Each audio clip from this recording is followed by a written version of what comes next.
العلم هو النور الهادي والمفتاح لكل الخير من يرد الله به خيرا.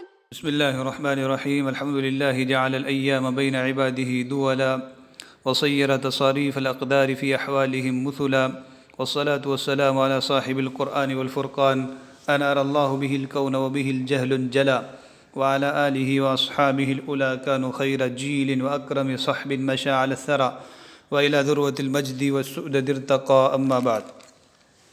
عزیز طلباء کرام، مختارات من ادب العرب کا یہ 54واں سبق ہے جو الفردوس الاسلامی فی قارۃ آسیہ کی ایک عبارت پر مشتمل ہے۔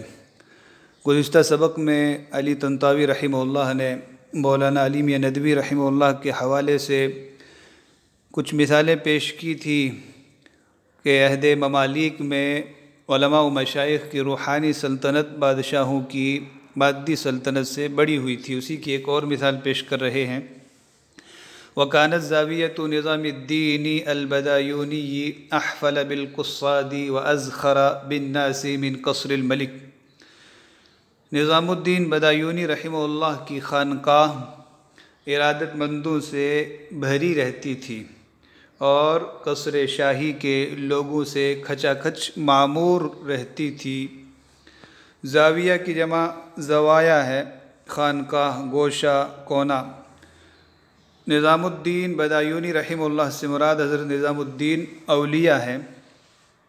آپ کا نام محمد بن احمد، آپ یو پی کے علاقے بدایوں میں پیدا ہوئے اور پھر دہلی میں تشریف لا کر مخلوق کو اللہ سے وابستہ کرنے اور ان کی تربیت اور تبلیغ اور دعوت دین میں زندگی بسر کر دی۔ آپ 636 میں بدایوں میں پیدا ہوئے۔ شیخ فرید الدین مسعود گنج شکر رحمہ اللہ کی صحبت اٹھائی اور ان سے خلافت اور بیعت لی۔ پھر دہلی میں ہی آپ رحمہ اللہ نے قیام فرمایا اور 725 میں اللہ کی جیوار رحمت میں پہنچ گئے۔ اولیاء ہند میں آپ بڑی علمی اور روحانی شخصیت کے مالک تھے۔ مناظر احسن گیلانی رحمہ اللہ کے بقول آپ کو 30,000 احادیث یاد تھی۔ آپ کی کتاب فوائد الفواد آپ کے علمی ذوق اور روحانیات کے لیے ایک بہترین اثر اور نشان ہے۔ دہلی میں نظام الدین کا علاقہ آپ ہی کی ذات مبارکہ کی طرف منسوب ہے، تو بہرحال آپ کی جو خانقاہ تھی وہ ارادت مندوں سے ہر وقت بھری رہتی تھی۔ احفل، حفل یحفل سے ہے بھرنا، اسی سے حافلہ بس کو کہا جاتا ہے۔ قصاد قاصد کی جمع ہے، آنے والا، ارادت مند، مرید۔ ازخر باب فتح سے اس میں تفضیل ہے، ٹھاٹھے مارنا، کھچا کھچ برا ہونا۔ قصر الملک، بادشاہ کے محل کے لوگ بکثرت آپ کی خانقاہ میں آتے تھے۔ امیر خسرو رحمہ اللہ جو آپ کے خلیفہ خاص ہیں وہ بھی قصر الملک کے لوگوں میں ہی تھے۔ وَكَانَ سُلْطَانُهُ الرُّوحِيُّ أَعْظَمُ مِنْ سُلْطَانِ الْمَلِكِ الْمَادِّي أَعْظَمَ مِنْ سُلْطَانِ الْمَلِكِ الْمَادِّي۔ آپ کی روحانی سلطنت بادشاہ کی مادی سلطنت سے عظیم اور بڑی تھی۔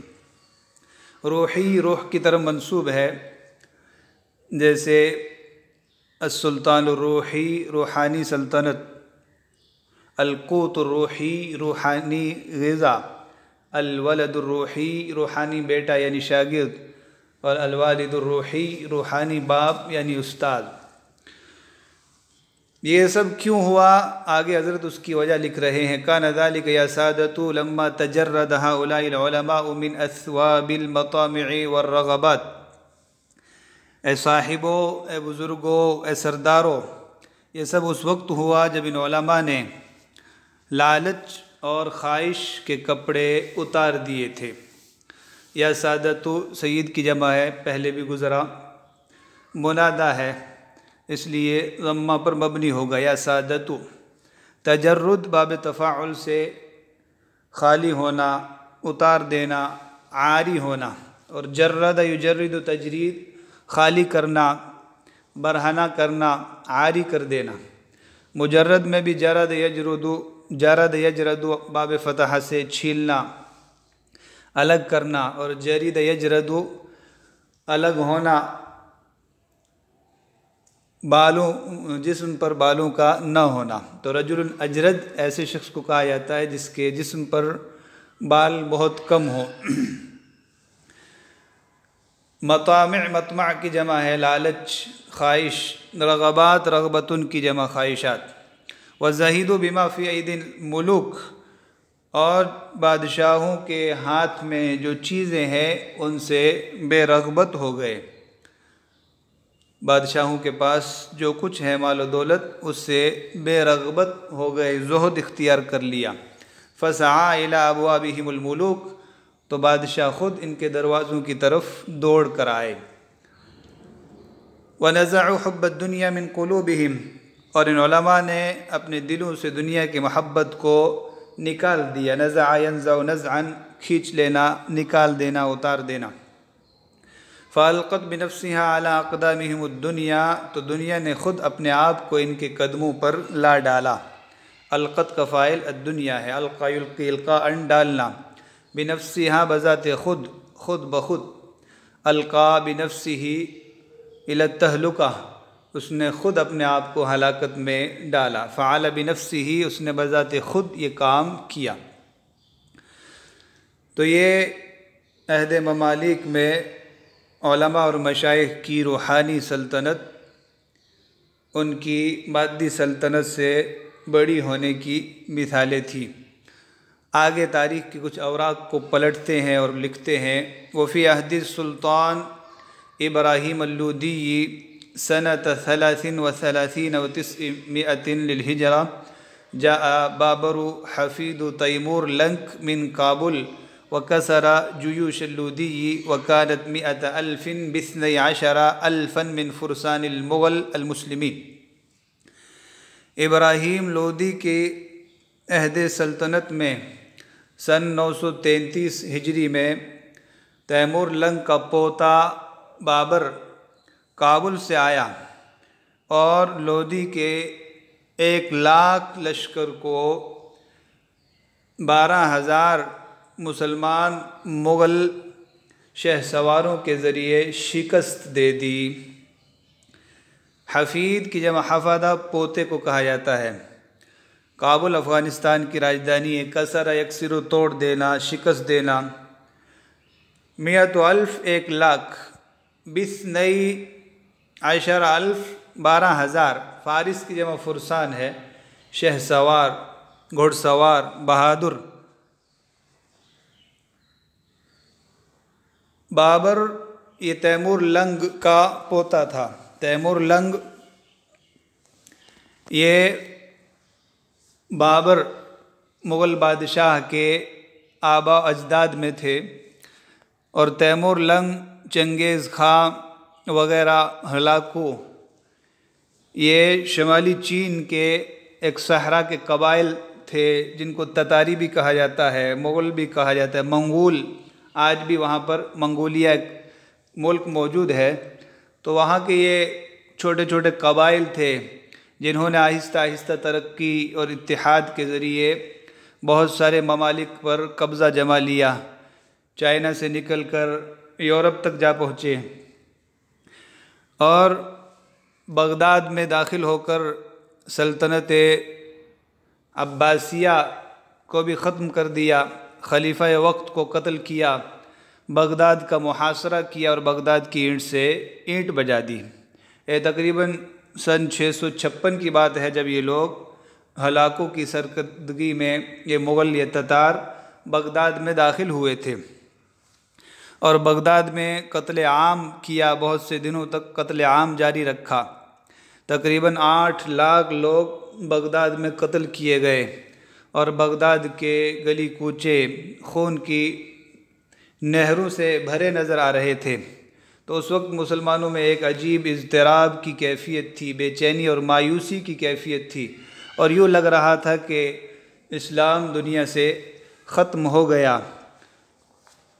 اسی زمانے میں مورخ اسلام ابن اثیر گزرے ہیں جو ان واقعات کے عینی مشاہد تھے، تو جب انہوں نے اپنی کتاب میں سقوط بغداد کی ان المناک داستانوں کو لکھنا چاہا تو اس سے پہلے عجیب درد مند قسم کے الفاظ لکھے ہیں۔ وہ لکھتے ہیں لقد بقیت عدۃ السنین معرضا عن ذکر هذه الحادثہ استعظاما لها کارہا لذکرها، میں بہت سالوں تک اس حادثے کے ذکر کرنے سے اعراض کرتا رہا، اس کے بہت ہولناک اور عظیم الشان ہونے کی بنا پر اس کے ذکر کو ناپسند کر رہا تھا۔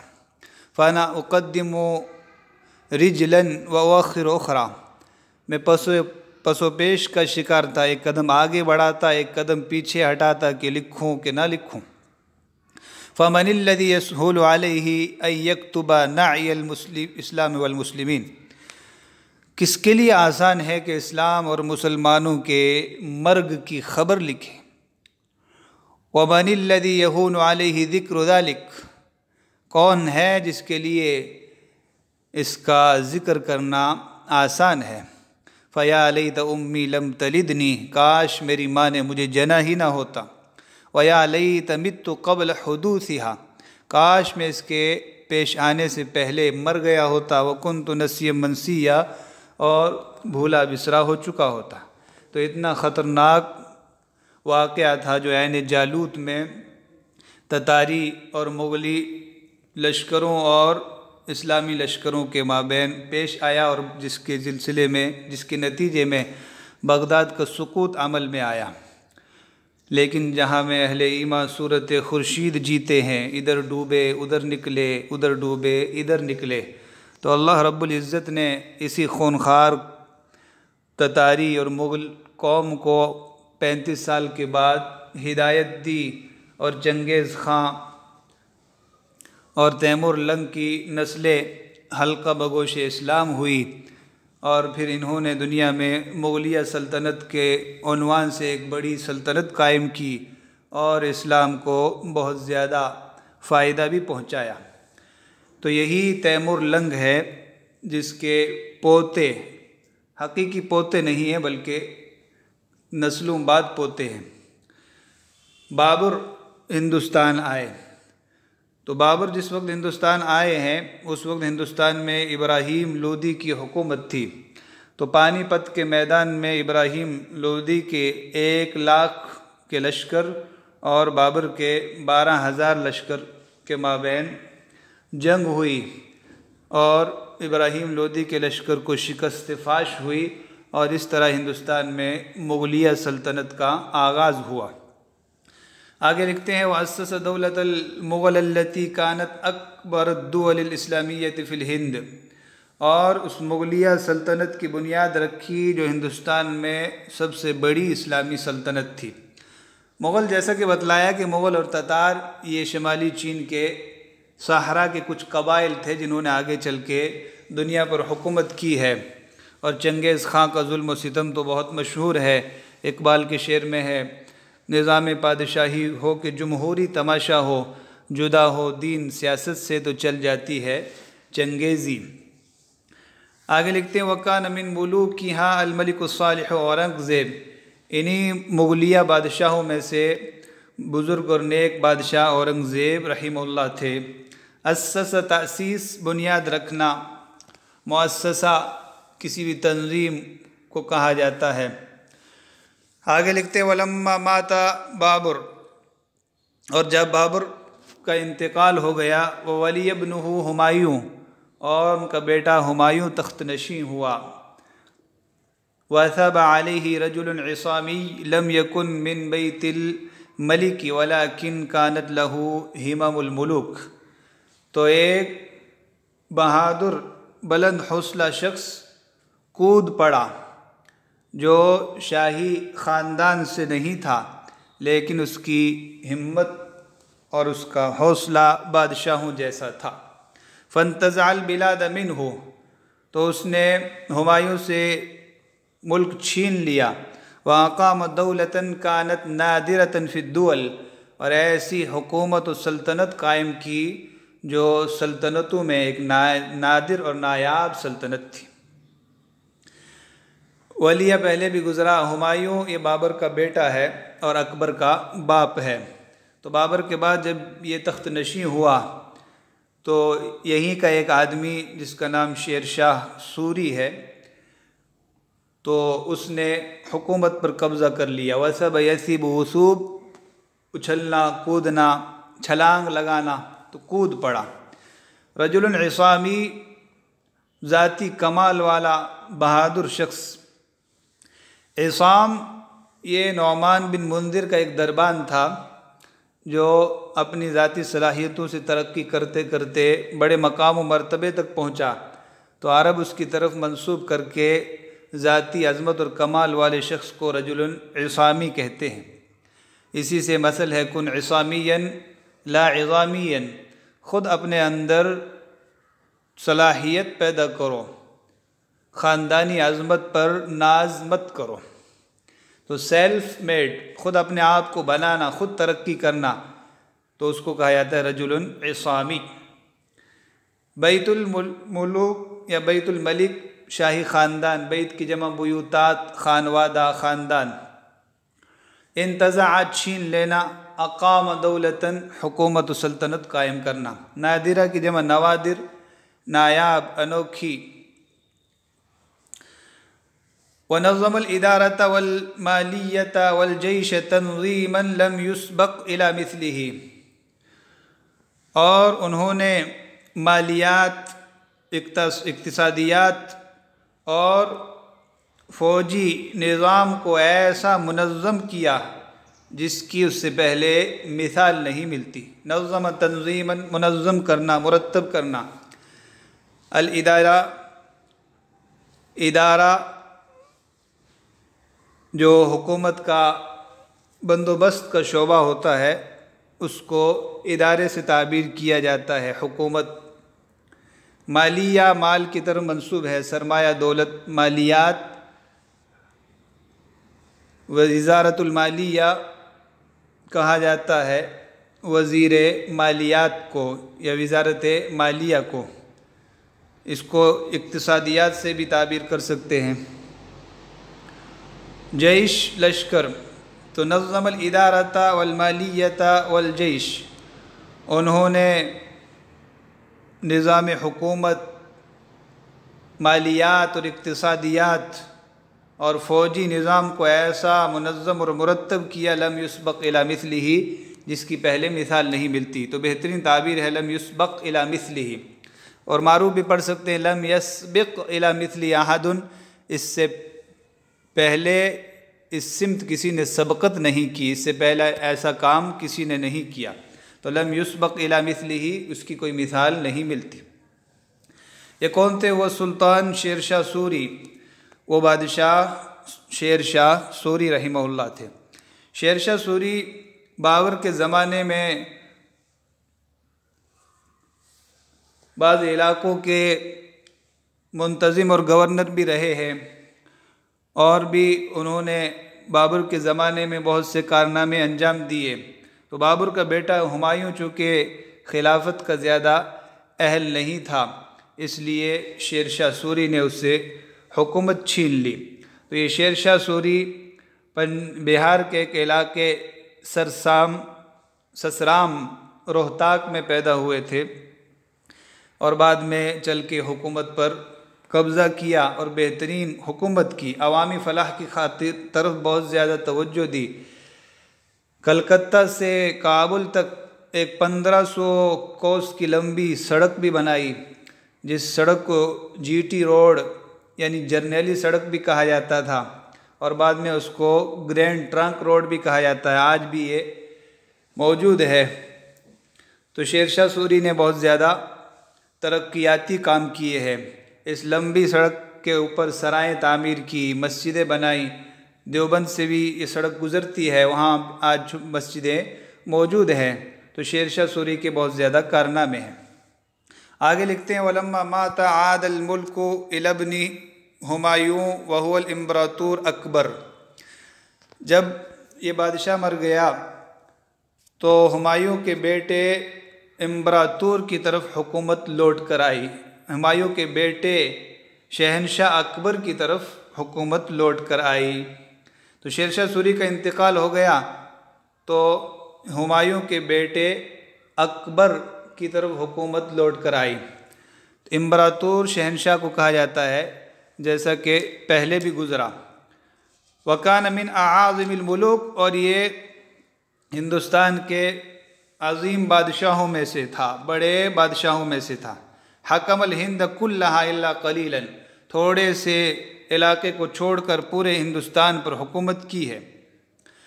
وطال حکمہ فکفر فی آخر ایامہ باللہ، اس کی حکومت بہت طویل ہو گئی تو اس نے آخری ایام میں کفر کیا، اللہ کا انکار کر دیا۔ تقریباً 50 سال اس نے ہندوستان کے طول و عرض پر حکومت کی ہے۔ تو اس نے اپنے بہت سے جو وزراء اور درباری لوگ اکٹھے کر رکھے تھے، وہ الگ الگ مذاہب سے تعلق رکھتے تھے۔ ان میں سے کچھ لوگ تھے جن کو نورتن کہا جاتا ہے، راجہ بیربل، ابو الفضل فیضی، ابو الفضل علامی، تانسین، عبد الرحیم خان خانان، راجہ مان سنگھ، ملا دو پیازا، راجہ ٹوٹرمل اور مرزا عزیز کولکاش وغیرہ۔ تو یہ تقریباً 9 رتن تھے جس میں مختلف مذاہب کے لوگ تھے۔ تو اس نے سب مذاہب کو اکٹھا کرنے کے لیے ایک نیا دین ایجاد کیا جس کا نام دین الہی تھا، جس میں تمام مذاہب سے کچھ باتیں لے کر ایک نیا دین قائم کیا تھا۔ تو وہی لکھ رہے ہیں حضرت طال حکمہ فکفر فی آخر ایامہ باللہ، اس کی حکومت بہت لمبی ہوئی، آخر ایام میں اللہ کا انکار کر دیا۔